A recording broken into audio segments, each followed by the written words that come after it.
Hello जय हिंद नमस्कार दोस्तों, आप सभी का स्वागत है आपके अपने YouTube channel online GK free classes में। आज के इस वीडियो में हम एसएससी एमटीएस 2024 के एग्जाम के लिए रीजनिंग का सेकंड मॉक टेस्ट लेकर आए हैं, जिसके अंदर हम रीजनिंग के बहुत ही इंपॉर्टेंट क्वेश्चनों को कवर करेंगे। और ये सभी क्वेश्चन आपके एसएससी एमटीएस 2024 के एग्जाम के लेवल के क्वेश्चन होंगे और ये सभी क्वेश्चन बहुत ही इंपॉर्टेंट होने वाले हैं। इसलिए सेकेंड मॉक टेस्ट को आपको कंप्लीट देखना है और इस सेकंड मॉक टेस्ट के एंड में आपको बताना है कि आपके रीजनिंग के टोटल कितने क्वेश्चन सही होते हैं। और आपके एग्जाम के मात्र 17 दिन शेष रह गए हैं, तो अपनी तैयारी को बेहतर बनाने के लिए इस चैनल से जरूर जुड़ें। और अभी तक आपने इस चैनल को सब्सक्राइब नहीं किया है तो फटाफट से इस चैनल को कर लो सब्सक्राइब और बेल आइकन को प्रेस करना, ताकि ऐसे ही बेहतरीन क्लास का नोटिफिकेशन आपको सबसे पहले देखने को मिले।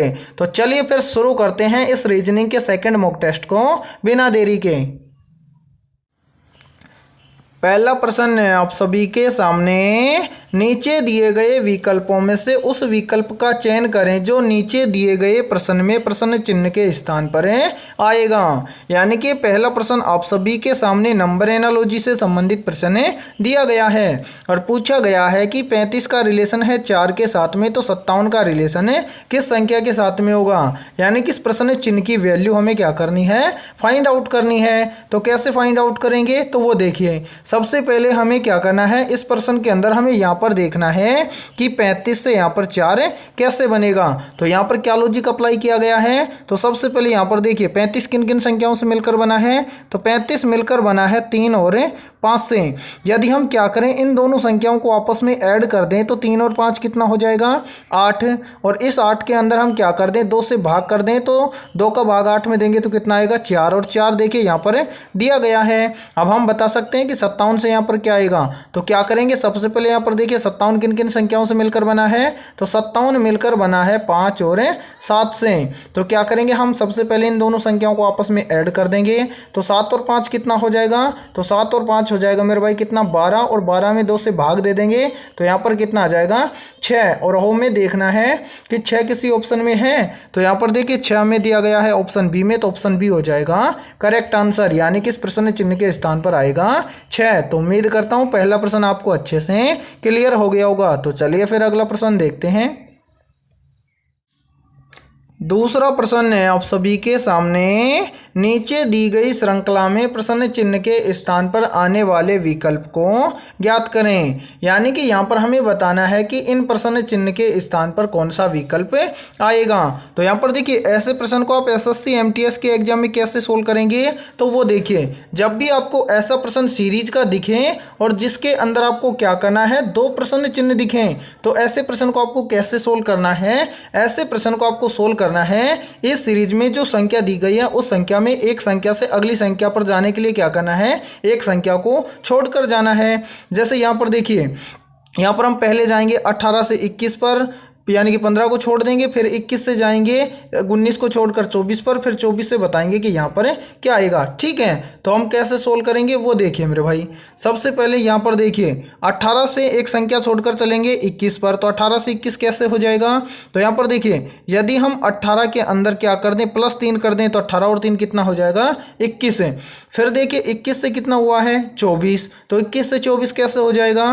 तो यदि हम क्या करें, 21 के अंदर भी +3 कर दें तो कितना हो जाएगा, 24 है। फिर देखिए 24 से अगली संख्या पर चलेंगे, यानी कि एक संख्या छोड़कर, तो क्या है, प्रश्न चिन्ह। तो प्रश्न चिन्ह की वैल्यू कैसे निकालेंगे, यहाँ पर देखिए 18 से 21 कैसे आया, +3 करने से। फिर 21 से 24 कैसे आया, +3 करने से।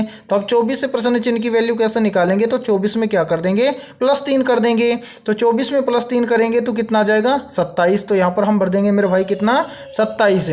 अब जो दूसरी सीरीज बच गई, इस दूसरी सीरीज को सोल्व करेंगे सेम इसी प्रकार से। तो यहाँ पर देखिए 15 है, 15 से अगली संख्या पर चलेंगे एक संख्या छोड़कर, तो 15 से कितना हुआ है, 19। तो 15 से 19 कैसे होगा, तो यहाँ पर देखिए यदि हम क्या करें, 15 के अंदर +4 कर दें, तो 15 और 4 कितना हो जाएगा, 19। फिर देखिए 19 से कितना हुआ है, 23। तो 19 से 23 कैसे होगा, तो यहाँ पर देखिए यदि हम 19 में भी +4 कर दें, तो 19 और 4 कितना हो जाएगा, 23। फिर आपको बताना है कि 23 से 27 को छोड़कर इस प्रश्न चिन्ह के स्थान पर क्या आएगा। तो यहाँ पर देखिए देखिए यहाँ पर क्या हुआ है, 15 से 19 कैसे आया, +4 करके, 19 से 23 कैसे आया, +4 करके। तो फिर देखिए 23 से इस प्रश्न चिन्ह की वैल्यू कैसे निकालेंगे, तो यहाँ पर हम कर देंगे 23 के अंदर कितना, +4, तो 23 और 4 कितना हो जाएगा, 27, यानी कि इस दूसरे प्रश्न चिन्ह के स्थान पर कितना आएगा, 27 है। अब हमें देखना है कि 27 और 27 किसी ऑप्शन में दिया गया है, तो 27 और 27 हमें दिया गया है ऑप्शन बी में, तो ऑप्शन बी हो जाएगा हमारा करेक्ट आंसर। तो उम्मीद करता हूं कि दूसरा प्रश्न भी आपको अच्छे से क्लियर हो गया होगा। तो चलिए फिर अगला प्रश्न देखते हैं। तीसरा प्रश्न है आप सभी के सामने, यदि m बराबर 13 है और MBA बराबर 48 लिखा गया है तो BBAC बराबर है क्या लिखा जाएगा। यानी कि तीसरा प्रश्न आप सभी के सामने कोडिंग डिकोडिंग से संबंधित प्रश्न दिया गया है। तो ऐसे प्रश्न को आप बिना पेन उठाए एग्जाम में कैसे सोल्व करेंगे, तो वो देखिए। सबसे पहले यहाँ पर आप सभी के सामने क्या दिया गया है, यहाँ पर दिया गया है कि यदि m बराबर कितना है, 13 है, ठीक है। फिर देखिए आगे बोला गया है कि MBA बराबर कितना है, 48 है, तो यहाँ पर हम लिखेंगे 48। और पूछा क्या गया है, पूछा गया है कि BBAC बराबर है क्या होगा। तो सबसे पहले तो हमें यहाँ पर देखना है कि M से यहाँ पर 13 कैसे लिखा गया है, फिर MBA बराबर यहाँ पर 48 कैसे लिखा गया है। तो सेम इसी प्रकार से फिर हम बताएंगे कि BBAC बराबर है क्या लिखा जाएगा। तो मेरे भाई यहाँ पर देखिए, सबसे पहले यहाँ पर देखिए m से 13 कैसे लिखा गया है, तो m से 13 लिखा गया है कैसे, यानी कि अल्फ़ाबेट लेटर से क्या दिया गया है, संख्या। तो सबसे पहले यहाँ पर जितने भी अल्फ़ाबेट लेटर हैं उन सभी का नंबरिंग करेंगे। जैसे यहाँ पर m है तो m कितने नंबर पर आता है, तो सर m आता है 13 नंबर पर है। और यहाँ पर देखिए डायरेक्ट 13 नहीं लिखा गया है, यहाँ पर क्या किया गया है, फिर देखिए m में कितने लेटर हैं, सिंगल m है, तो यहाँ पर इस 13 का गुणा कर देंगे 1 से, तो 13 एकम कितना हो जाएगा, 13। और यहाँ पर देखिए लिखा गया है कितना, 13। इस प्रकार से ये 13 लिखा गया है। सेम फिर यहाँ पर देखिए इसी प्रकार से यहाँ पर नंबरिंग करेंगे MBA का, तो M कितने नंबर पर आता है, तो सर M आता है अल्फ़ाबेट लेटर के अंदर 13 नंबर पर, तो यहाँ पर लिखेंगे 13। फिर क्या है B आता है अल्फ़ाबेट लेटर के अंदर 2 नंबर पर, फिर क्या है A आता है 1 नंबर पर। तो इन संख्याओं से 48 कैसे बनेगा, तो सबसे पहले इन सभी संख्याओं को आपस में ऐड करेंगे, तो 13 और 2 हो जाएगा कितना, 15, 15 और 1 कितना हो जाएगा, 16, ठीक है। अब यहाँ पर देखिए MBA के अंदर कितने लेटर हैं, तो सर इसमें है 3 लेटर, तो इस 16 का गुना हम 3 से कर दें तो 16 तिया कितना हो जाएगा मेरे भाई, 48। तो यहाँ पर हो जाएगा 48। देखिए 48 यहाँ पर दिया गया है, तो अब आप आसानी से बता सकते हो कि यहाँ पर देखिए, यहाँ पर आप बता दोगे कि यहाँ पर, 1 मिनट रुके भाई, यहाँ पर इनको हटा देते हैं। अब देखिए यहाँ पर आपसे पूछा गया है कि BBAC बराबर क्या होगा। तो सबसे पहले क्या करेंगे, इन सभी का नंबरिंग करेंगे। तो देखिए B आता है कितने नंबर पर, तो B आता है 2 नंबर पर। फिर क्या है B, तो B आता है 2 नंबर पर। फिर क्या है A आता है 1 नंबर पर। फिर क्या है C आता है कितने नंबर पर, 3 नंबर पर। अब इन सभी अंकों को हम आपस में क्या कर देंगे, ऐड कर देंगे।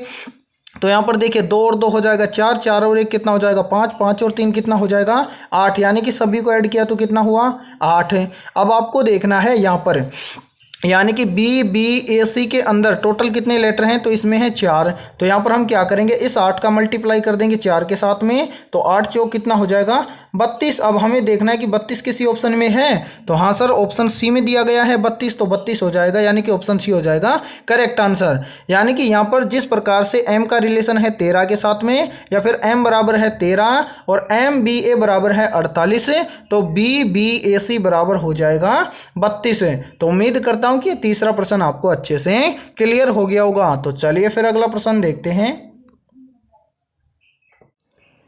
चौथा प्रश्न है आप सभी के सामने, निम्नलिखित विकल्पों में से असंगत शब्द समूह का चयन कीजिए। यानी कि यहाँ पर देखिए इस चौथे प्रश्न में आपको क्या करना है, यहाँ पर आप सभी के सामने 4 विकल्प दिए गए हैं और इन चारों विकल्पों में से एक विकल्प क्या है, असंगत है, और उस असंगत विकल्प का हमें क्या करना है, चयन करना है। कैसे करेंगे वो देखिए। सबसे पहले यहाँ पर देखिए मेरे भाई, ऑप्शन ए में क्या दिया गया है, ऑप्शन ए में दिया गया है नई दिल्ली और भारत। तो यहाँ पर देखिए एक तरफ तो दिया गया है राजधानी और एक तरफ दिया गया है देश। तो यहाँ पर देखिए जो ये भारत देश है इसकी राजधानी क्या है, नई दिल्ली है, तो ये तो है सही। फिर देखिए ऑप्शन बी को, ऑप्शन बी में दिया गया है बीजिंग और चीन।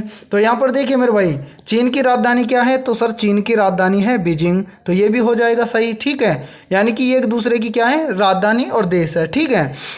सेम इसी प्रकार से देखिए ऑप्शन सी में, ऑप्शन सी में क्या दिया गया है, ढाका और बांग्लादेश है। तो यहाँ पर देखिए बांग्लादेश की राजधानी क्या है, तो सर बांग्लादेश की राजधानी है ढाका, तो ये भी सही है। फिर देखिए ऑप्शन डी में, ऑप्शन डी में दिया गया है लाहौर और पाकिस्तान। तो यहाँ पर देखिए जो पाकिस्तान है इसकी राजधानी क्या है, इस्लामाबाद है, लेकिन यहाँ पर क्या दिया गया है, लाहौर। तो इन चारों में से असंगत क्या हो जाएगा, ऑप्शन डी। तो ऑप्शन डी हो जाएगा सभी का करेक्ट आंसर। तो उम्मीद करता हूँ ये चौथा प्रश्न भी आपको अच्छे से क्लियर हो गया होगा। तो यानी कि इस चौथे प्रश्न में देखिए समझिए क्या किया गया है, एक तरफ तो है राजधानी, राजधानी ठीक है मेरे भाई, एक तरफ है राजधानी और एक तरफ है देश, ठीक है। तो तीन में तो क्या दिया गया है, तीन में देखिए चार तो दिए गए हैं देश, लेकिन तीन में क्या दी गई है, उनकी राजधानी दी गई है, और एक में देश तो दिया गया है लेकिन पाकिस्तान की राजधानी इस्लामाबाद नहीं दिया गया है। तो ऑप्शन डी हो जाएगा गलत है, और इस प्रश्न के अकॉर्डिंग हो जाएगा राइट आंसर आपका ऑप्शन डी। तो उम्मीद करता हूँ ये चौथा प्रश्न आपको अच्छे से क्लियर हो गया होगा। तो चलिए फिर अगला प्रश्न देखते हैं। पांचवा प्रश्न है आप सभी के सामने, नीचे दिए गए विकल्पों में से प्रश्न चिन्ह के स्थान पर आने वाली संबंधित संख्या को ज्ञात करें। यानी कि यहाँ पर हमें बताना है कि इस प्रश्न चिन्ह के स्थान पर कौन सी संख्या आएगी। तो कैसे फाइंड आउट करेंगे, तो वो देखिए जब भी आपको ऐसा प्रश्न दिखे तो आपको यहाँ पर देखना है कि यहाँ पर 20 से 205 कैसे लिखा गया है। सेम इसी प्रकार से यहाँ पर देखना है कि 105 से यहाँ पर 1055 कैसे लिखा गया है। तो सबसे पहले मेरे भाई यहाँ पर देखिए यहाँ पर क्या लॉजिक अप्लाई किया गया है, तो यहाँ पर लॉजिक लगाया गया है क्या, सबसे पहले यहाँ पर देखिए 20 से 105 कैसे बनेगा। तो यहाँ पर देखिए यहाँ पर 20 दिया गया है और 20 से कितना बनाना है 105। तो यहाँ पर लॉजिक अप्लाई किया गया है क्या, सबसे पहले तो किया गया है इस 20 का 10 से मल्टीप्लाई, 20 का मल्टीप्लाई 10 से करेंगे तो यहाँ पर आ जाएगा मेरे भाई कितना 200, और इस 200 में हम +5 कर देंगे तो कितना हो जाएगा, ये हो जाएगा 205। अब देखते हैं कि सेम यहाँ पर भी ऐसे ही किया गया है क्या, 105 से 1055। तो क्या करेंगे, सबसे पहले यहाँ पर हमारे पास कितना दिया गया है 105, और इस 105 का यदि हम मल्टीप्लाई कर दे 10 के साथ में, तो यहाँ पर देखिए 105 का गुणा 10 के साथ में करेंगे तो यहाँ पर आ जाएगा हमारे पास 1050। और सेम इसके अंदर भी हम क्या करेंगे +5 कर देंगे मेरे भाई। तो यहाँ पर देखिए कितना हो जाएगा, तो 1050 में +5 करेंगे तो यहाँ पर हो जाएगा 1055। अब यहाँ पर हम बता सकते हैं सेम इसी प्रकार से कि इस प्रश्न चिन्ह के, सॉरी यहाँ पर देखिए 1 मिनट, अब सेम इसी प्रकार से हम बता सकते हैं कि 75 से यहाँ पर इस प्रश्न चिन्ह के स्थान पर क्या आएगा। तो करना क्या है, सिंपल है, इसी प्रकार से यहाँ पर कितना दिया गया है 75। तो 75 का क्या करेंगे, सबसे पहले करेंगे 10 से गुणा, क्योंकि यहाँ पर भी 10 से गुणा हुआ, यहाँ पर भी 10 से गुणा हुआ। तो 75 का भी हम क्या कर देंगे, यहाँ पर 10 से गुणा कर देंगे। 75 का गुणा 10 से कर देंगे तो मेरे भाई यहाँ पर आ जाएगा 750। अभी 750 के अंदर क्या कर देंगे, यहाँ पर +5, तो यहाँ पर भी +5, तो यहाँ पर भी क्या हो जाएगा +5। तो 750 के अंदर +5 करेंगे तो ये हो जाएगा 755। अब हमें देखना है कि 755 किसी ऑप्शन में है, तो सर 755 हमें दिया गया है ऑप्शन ए में, तो ऑप्शन ए हो जाएगा करेक्ट आंसर। यानी कि इस प्रश्न चिन्ह के स्थान पर आएगा 755। तो उम्मीद करता हूं कि ये पांचों प्रश्न आपको अच्छे से क्लियर हो गया होगा। तो चलिए फिर अगला प्रश्न देखते हैं। छठा प्रश्न है आप सभी के सामने, निम्नलिखित श्रृंखला श्रेणी में अगली संख्या ज्ञात कीजिए। यानी कि छठा प्रश्न आप सभी के सामने सीरीज से संबंधित प्रश्न दिया गया है और आपसे पूछा गया है कि इस प्रश्न चिन्ह के स्थान पर कौन सी संख्या आएगी। तो ऐसे प्रश्न को आप एग्जाम में कैसे सोल्व करेंगे, तो वो देखिए सबसे पहले जब भी आपको सीरीज से संबंधित प्रश्न दिया जाए तो आपको ये देखना है कि सीरीज में आपको क्या क्या दिया गया है और आपसे क्या पूछा गया है। तो सबसे पहले मेरे भाई यहाँ पर देखिए सीरीज में आपको दिया गया है 17 से हुआ है कितना 21 से कितना हुआ है 30 से कितना हुआ है 46 से कितना हुआ है 71, और 71 से आपसे पूछा गया है कि इस प्रश्न चिन्ह के स्थान पर क्या आएगा। तो सोल्व कैसे करना है, तो सबसे पहले आप एक काम कीजिए, इस वीडियो को रोकिए और अपने स्तर से इस प्रश्न को सोल्व करके कॉमेंट सेक्शन के अंदर कॉमेंट करिए कि इस प्रश्न चिन्ह के स्थान पर क्या आएगा। तो उम्मीद करता हूं कि आपने इस प्रश्न को जरूर सोल्व किया होगा। तो आइए देखते हैं कि आपका आंसर क्या आया है। तो इस सीरीज में देखिए मेरे भाई, सबसे पहले हम यहाँ पर देखेंगे कि यहाँ पर कितना हुआ है 17 से 21। तो 17 से 21 कैसे हो जाएगा। तो यहाँ पर देखिए यदि हम 17 के अंदर +4 कर दें तो 17 और 4 कितना हो जाएगा 21। फिर देखिए 21 से कितना हुआ है 30। तो 21 से 30 कैसे हो जाएगा। तो यहाँ पर देखिए यदि हम 21 के अंदर +9 कर दें तो कितना हो जाएगा 21 और 9 हो जाएगा 30। फिर देखिए 30 से कितना हुआ है 46। तो 30 से 46 कैसे होगा। तो यहाँ पर देखिए यदि हम 30 के अंदर मेरे भाई +16 कर दें तो 30 और 16 कितना हो जाएगा 46। फिर आगे देखिए 46 से कितना हुआ है 71। तो 46 से 71 कैसे होगा। तो यहाँ पर देखिए यदि हम 46 के अंदर +25 कर दें तो 46 और 25 कितना हो जाएगा 71। और अब हमसे पूछा गया है कि 71 के बाद में इस प्रश्न चिन्ह के स्थान पर क्या आएगा। तो सोल्व कैसे करना है वो देखिए। सबसे पहले यहाँ पर देखिए जो नीचे ये वाली सीरीज आई है या संख्या आई है, इसको ध्यान से देखो कि इसमें कोई लॉजिक लग रहा है क्या। यानी कि क्या हुआ, पहले +4 हुआ, फिर +9 हुआ, फिर +16 हुआ, फिर +25 हुआ। तो सर हमें तो कोई लॉजिक ही नहीं समझ में आ रहा। तो यहाँ पर देखिए मेरे भाई, सबसे पहले तो ध्यान से देखिए यहाँ पर क्या हुआ है +4 +9 +16 +25। तो आगे भी क्या होगा, तो आगे भी प्लस होगा, लेकिन कितना प्लस होगा वो कैसे देखेंगे वो देखिए। यहाँ पर क्या लॉजिक लग रहा है। सबसे पहले संख्या को ध्यान से देखो जो नीचे आई है। यहाँ पर कितना है मेरे भाई 4 है। तो 4 क्या है, तो सर 4 2 का है स्क्वायर, ठीक है। फिर देखिए आगे क्या है 9, 9 क्या है, तो सर 9 3 का स्क्वायर है। फिर आगे देखिए आगे क्या है 16, 16 क्या है सर 16 4 का स्क्वायर है। फिर क्या है 25, 25 क्या है 25 5 का स्क्वायर है। तो यहाँ पर देखिए क्रम वाइज संख्या आई है। यहाँ पर देखिए ध्यान से, यानी कि पहले क्या हुआ 2 का स्क्वायर, फिर 3 का स्क्वायर, फिर 4 का स्क्वायर, फिर 5 का स्क्वायर। तो आगे कितना हो जाएगा, तो आगे हो जाएगा 6 का स्क्वायर। 6 का स्क्वायर होता है 36। तो यहाँ पर प्लस होगा कितना 36। अब हमें क्या करना है, यहाँ पर हमें करना है 71 के अंदर +36। तो यहाँ पर देखिए 71 के अंदर हम क्या कर देंगे मेरे भाई +36 करेंगे तो कितना आएगा। तो यहाँ पर देखिए यानी कि 1 और 6 कितना हो जाएगा, तो सर 1 और 6 हो जाएगा 7। और देखिए 7 और 3 कितना हो जाएगा 10। तो यहाँ पर हो जाएगा यानी कि 71 + 36 हो जाएगा 107। अब हमें देखना है कि 107 किसी ऑप्शन में दिया गया है क्या। तो सर 107 हमें दिया गया है ऑप्शन सी में। तो ऑप्शन सी हो जाएगा करेक्ट आंसर। तो उम्मीद करता हूँ कि ये छठा प्रश्न आपको बहुत अच्छे से क्लियर हो गया होगा। यानी कि इस सीरीज में क्या लॉजिक अप्लाई किया गया है। तो पहले सीरीज के अंदर जो भी संख्या दी गई है उन संख्याओं का अंतर निकाला गया है, और अंतर से जो संख्या निकली है उसका क्या किया गया है, स्क्वायर किया गया है। तो स्क्वायर करके हमने भी क्या किया, क्रम वाइज जो स्क्वायर आया हमने भी क्या किया, सेम 6 का स्क्वायर किया। 6 का स्क्वायर हुआ 36, और 71 और 36 को जोड़ा तो कितना आया 107। और इस प्रश्न चिन्ह के स्थान पर आएगा 107। तो उम्मीद करता हूं कि छठा प्रश्न आपको बहुत अच्छे से क्लियर हो गया होगा। और देखिए यदि ये वीडियो आपको पसंद आ रही है तो जल्दी से एक बार इस वीडियो को लाइक कर दीजिए, और चैनल पर यदि आप पहली बार जुड़े हैं तो चैनल को कर लो सब्सक्राइब और बेल आइकन को प्रेस करना, ताकि ऐसी ही बेहतरीन क्लास का नोटिफिकेशन आपको सबसे पहले देखने को मिले। तो चलिए फिर अगला प्रश्न देखते हैं। 7वां प्रश्न है आप सभी के सामने, नीचे दिए गए प्रश्न में प्रश्न चिन्ह के स्थान पर आने वाली लुप्त संख्या को ज्ञात कीजिए। यानी कि 7वां प्रश्न आप सभी के सामने मिसिंग नंबर से संबंधित प्रश्न दिया गया है। और देखिए ऐसे प्रश्न एसएससी एमटीएस के एग्जाम में बार बार पूछे जाते हैं। तो ऐसे प्रश्न को हम एग्जाम में कैसे सोल्व करेंगे, तो वो देखिए। आप ऐसे प्रश्न को बिना पेन उठाए सोल्व करेंगे तो वो देखिए कैसे। सबसे पहले यहाँ पर आपको देखना है पूछा क्या गया है, पूछा गया है कि इस प्रश्न चिन्ह के स्थान पर आने वाली लुप्त संख्या को ज्ञात करें। कैसे ज्ञात करेंगे, तो देखिए प्रश्न चिन्ह नीचे दिया गया है। तो यहाँ पर आपको देखना है इस पहली आकृति में कि यहाँ पर 272 कैसे आया है। यानी कि यहाँ पर जिस प्रकार से 272 आया है सेम इसी प्रकार से हम ज्ञात करेंगे कि इस प्रश्न चिन्ह के स्थान पर क्या आएगा। तो मेरे भाई यहाँ पर क्या लॉजिक अप्लाई किया गया है, तो वो देखिए। यहाँ पर देखिए यहाँ पर दिया गया है 2 और यहाँ पर दिया गया है 4। तो इन दोनों संख्याओं का हम आपस में क्या करें कि यहाँ पर नीचे 272 आ जाए। तो यहाँ पर देखिए मेरे भाई क्या अप्लाई किया गया है, यहाँ पर किया गया है सबसे पहले यहाँ पर देखिए यहाँ पर क्या है 2, तो यहाँ पर किया गया है क्या 2 का 4, यानी कि 2 के घात में 4, ठीक है। फिर यहाँ पर देखिए आगे इसके अंदर ऐड किया गया है क्या, इस 4 का घात में कितना 4, ठीक है।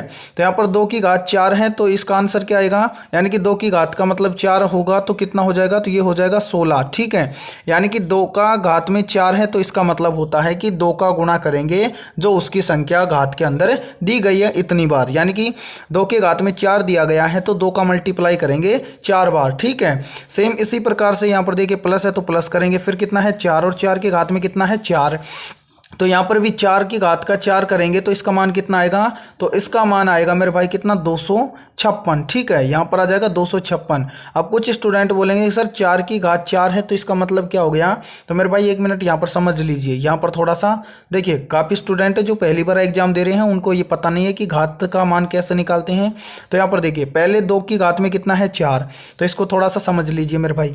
जैसे 2 की घात में 4 दिया गया है तो इसका मतलब है कि जो ये वाली संख्या है ना इसका गुणा इतनी बार करेंगे, जैसे 2 की घात में कितना है 4 तो 2 का गुणा करेंगे हम 4 बार, इस प्रकार से 2 गुणा 2 गुणा 2 गुणा 2, ठीक है। अब यहाँ पर देखिए इन सभी को गुणा करेंगे तो 2 दूनी 4, 4 दूना 8, 8 दूना 16, और यहाँ पर हमने 2 की घात का 4 का मान कितना लिखा है 16, ठीक है।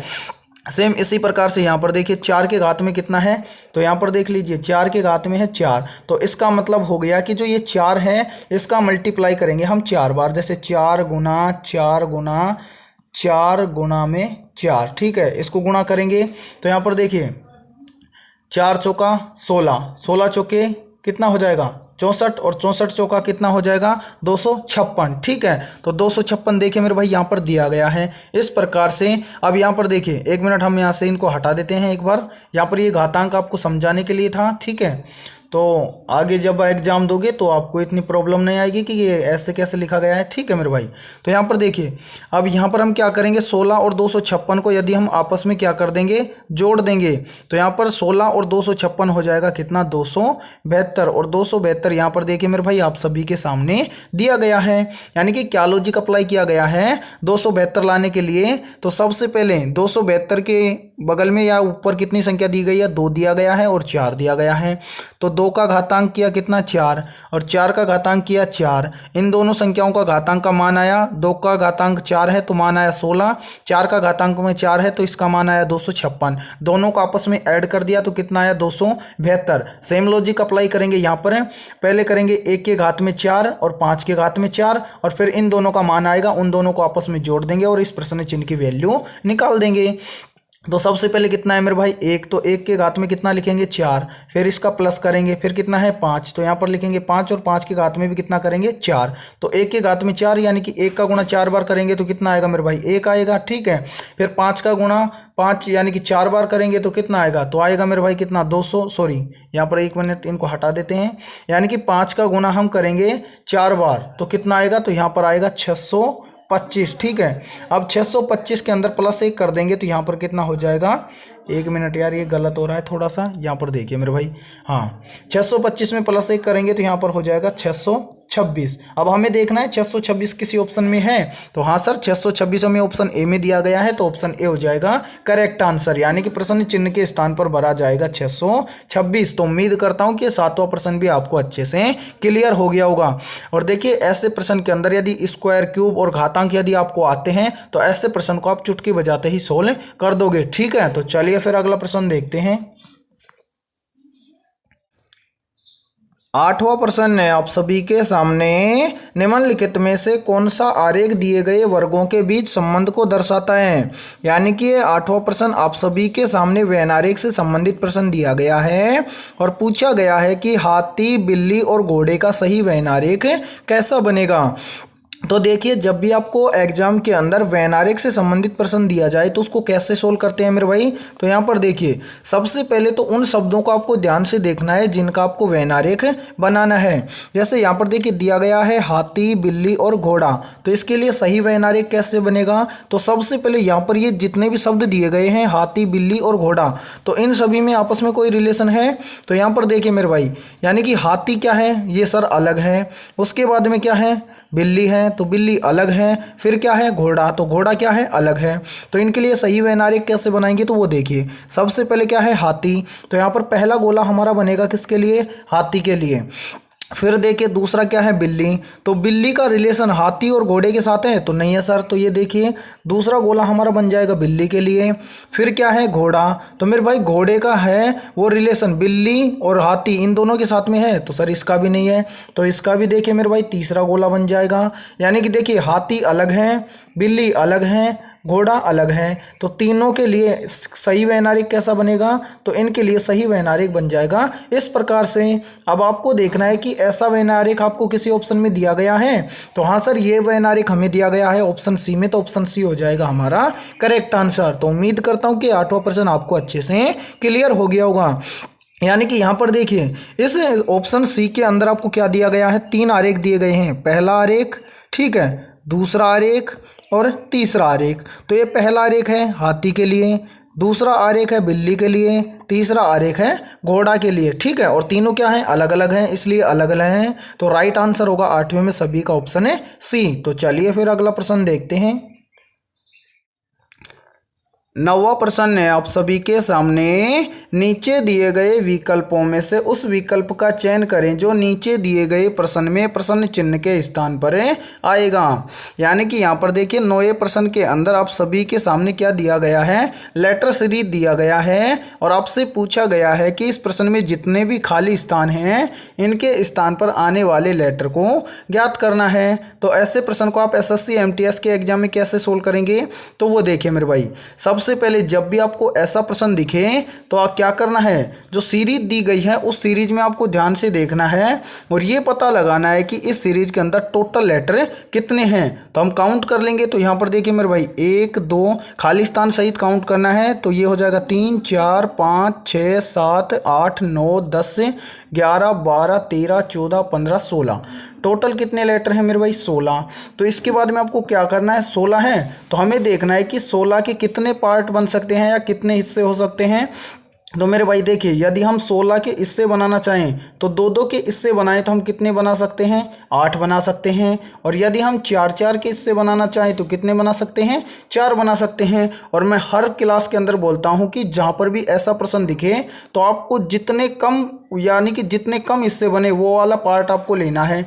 तो देखिए 2-2 के हिस्से बनाएंगे तो कितने बनेंगे, 8 बनेंगे। और 4-4 के हिस्से बनाएंगे तो कितने बनेंगे, 4 बनेंगे। तो यहाँ पर हम क्या करेंगे, जो ये जितने भी लेटर दिए गए हैं इनके 4-4 हिस्से बना देंगे, यानी कि 4-4 का जोड़ा बनाएंगे। तो सबसे पहले हम क्या करते हैं, एक बार इन सभी को यहाँ से हटा देते हैं, फिर हम आपको ऐसे प्रश्न को सोल्व करना सिखाएंगे। और देखिए आप ऐसे प्रश्न को एग्जाम के अंदर बहुत आसानी से आप क्या कर दोगे, सोल्व कर दोगे। कैसे, तो वो देखिए मेरे भाई, सबसे पहले हम क्या करेंगे, 4-4 के हिस्से करेंगे। तो यहाँ पर देखिए 1 मिनट रुकिए मेरे भाई, यहाँ पर देख लीजिए। अब 4-4 के हिस्से करेंगे तो पहला हिस्सा यहाँ से हो जाएगा, बोलो 4 लेटर हो गए, हाँ सर हो गए। फिर देखिए दूसरा हिस्सा यहाँ से हो जाएगा, 4 लेटर हो गए। फिर देखिए तीसरा हिस्सा यहाँ से हो जाएगा। तो यहाँ पर देखिए हम लिख देते हैं, यहाँ पर ये पहला हिस्सा हो जाएगा, ये दूसरा हिस्सा हो जाएगा, ये तीसरा हिस्सा हो जाएगा और ये हो जाएगा मेरे भाई चौथा हिस्सा। क्लियर है, हाँ सर बिल्कुल क्लियर है। अब सोल्व कैसे करेंगे वो देखिए। सबसे पहले हमें क्या करना है, पहले हिस्से के अंदर आपको देखना है।